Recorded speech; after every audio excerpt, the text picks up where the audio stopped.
1920s, the flapper silhouette. The 1920s broke sharply from the corseted hourglass figure of earlier decades. The new flapper ideal emphasized a straight, youthful figure with little distinction between bust, waist, and hips. Dresses featured a dropped waistline, sitting several inches below the natural waist, which lengthened the torso visually and reduced the perception of curves. The bust was minimized, often through the use of bandeau bra or chest-flattening undergarments, to create a boyish outline.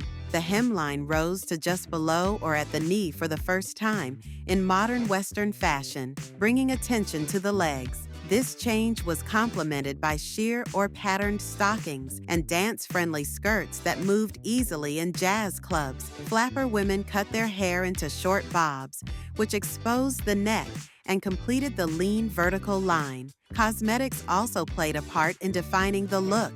Thin, arched brows and dark lipstick brought focus upward to the face. This figure symbolized modernity, rebellion against Victorian constraints, and a shift toward independence. Practical, straight-cut dresses allowed greater movement and participation in the decade's social freedoms. 1930s, the Hollywood siren. The 1930s reintroduced curves, but in a soft, refined way. Bias-cut gowns, created by cutting fabric diagonally across the grain, clung smoothly to the body's natural shape, creating gentle hourglass lines without exaggerated cinching. The desired figure was balanced, rounded hips and bust with a slender waist, but not the extreme proportions seen later in the 1950s. The look was meant to be elegant, with the body's curves suggested rather than overtly displayed. Undergarments became more structured than in the 1920s. Firm girdles controlled the waist and hips, while uplift bras shaped the bust into a teardrop silhouette. This was the era when Hollywood film had its greatest influence on beauty ideals. Movie stars like Jean Harlow and Carole Lombard projected this refined femininity in form-fitting satin gowns that highlighted every curve. Diet and exercise advice in women's magazines promoted a figure that was slender overall, but with enough softness to fill out these draped styles. The focus was on polish, symmetry, and a smooth line from shoulder to hem. 1940s, wartime utility. World War II shaped fashion in ways that directly impacted the ideal body. Rationing restricted fabric use, leading to streamlined silhouettes with knee-length skirts and minimal embellishment. Shoulder pads in dresses and jackets created a broader upper frame, giving the impression of strength and capability. The preferred body type appeared sturdy, with an athletic build that could handle physical work in factories, offices, or auxiliary military roles. The bullet bra became standard during this decade, creating a pointed bust shape that filled the strong-shouldered outline. Legs became a focal point due to shorter skirts, and with nylon stockings in short supply, many women used leg makeup to simulate their appearance. Hairstyles and makeup remained feminine but practical. Pinned-up hair kept it out of the way for work, while red lipstick persisted as a morale booster. The wartime figure was about balance, broad shoulders, defined bust, slim waist, and functional but proportionate hips, designed to suit the tailored, utilitarian clothing of the era. 1950s, the hourglass. After the war, the hourglass figure returned with more drama than before. The new look silhouette introduced by Christian Dior in 1947 carried into the 1950s. With its nipped-in waist, full bust, and wide skirt hem, advertisers popularized an idealized measurement, 36-24-36 inches, as shorthand for the perfect proportions. Clothing emphasized the waist through belts, fitted bodices, and skirt styles that either flared out, circle skirts, or hugged the hips, pencil skirts. Underneath, women wore heavily structured foundation garments. Corsets, girdles, waist cinchers, and bullet bras worked together to create and maintain the shape. Petticoats added volume under full skirts, while pencil skirts relied on the natural curve of the hips to create contrast. The aesthetic tied into the post-war domestic ideal. Women were encouraged to present themselves as both glamorous and nurturing, and this highly constructed silhouette became a visual marker of femininity and prosperity.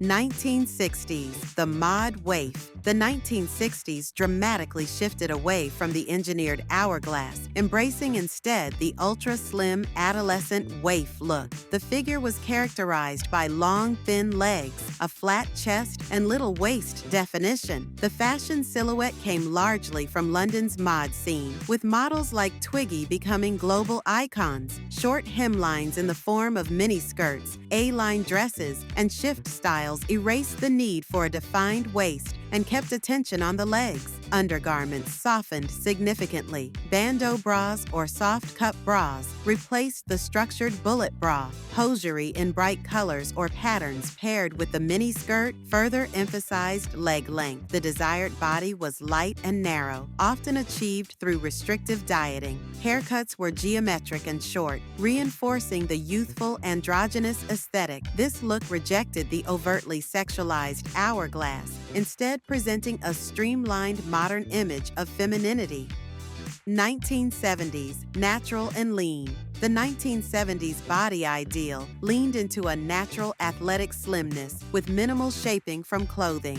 Jersey wrap dresses, halter necklines, and flowing maxi dresses followed the body's lines without forcing them. The decade embraced movement and comfort, so the ideal figure looked able to move freely, whether on the dance floor or in casual day wear. Fitness became more mainstream. Jogging, aerobics, and early health club memberships encouraged a lean, toned build rather than significant muscle mass. Swimwear began to show more skin, with bikini designs emphasizing flat stomachs and toned limbs. Long hair, often worn loose, added to the relaxed, free-flowing aesthetic. The 1970s figure balanced slimness with a sense of ease, fit enough to look active but not rigidly sculpted.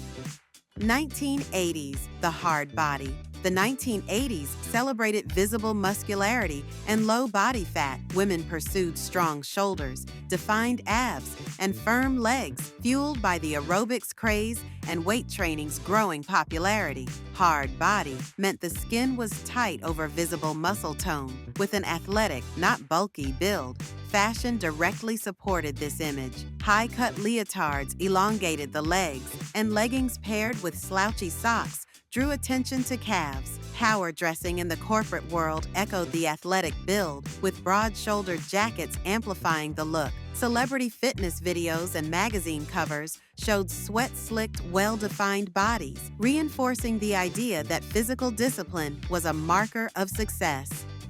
90s, waif and minimalism.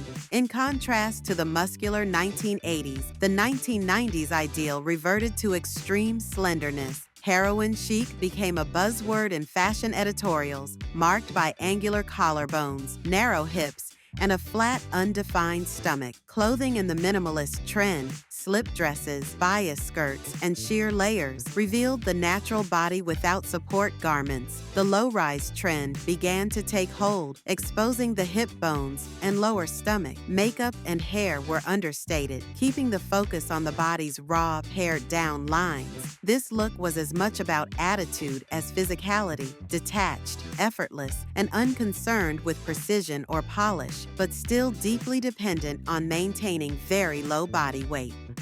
2000s, size zero and exposed midriffs. The early 2000s perfected the low-rise silhouette, pushing waistbands below the hip bone to showcase the abdomen. The desired body was extremely thin, with a completely flat lower stomach and narrow hips. Size zero became a widely recognized term, reflecting the industry's embrace of the smallest possible measurements. Clothing highlighted the midsection with cropped tops, chain belts, and metallic fabrics that reflected light across the stomach. Spray tans and shimmering body oils enhanced muscle definition, even in very slim frames. Fitness emphasized cardio for thinness over muscle building, while fashion left little room for supportive garments. Every seam and waistband sat directly on the skin.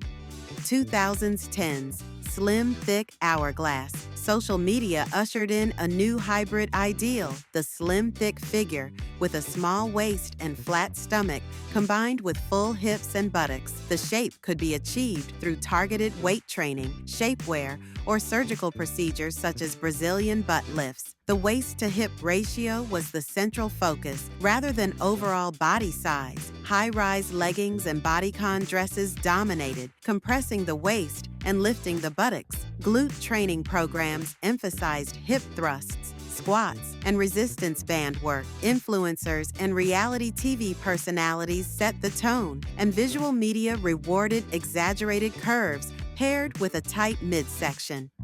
2020s, mixed ideals and shifting proportions. The 2000s have no single dominant body ideal. Thinness has resurged in high fashion with the return of ultra-low-rise styles, while curvier shapes continue to thrive on social media. The use of medical weight loss drugs has entered public conversation, altering expectations about how quickly and drastically bodies can change. At the same time, wellness-driven trends such as Pilates and yoga promote a long, lean frame with subtle muscle tone. Body positivity movements encourage representation of all shapes and sizes, though platform algorithms still push certain extremes. The coexistence of multiple ideals makes the current era more fragmented than any other in the past century.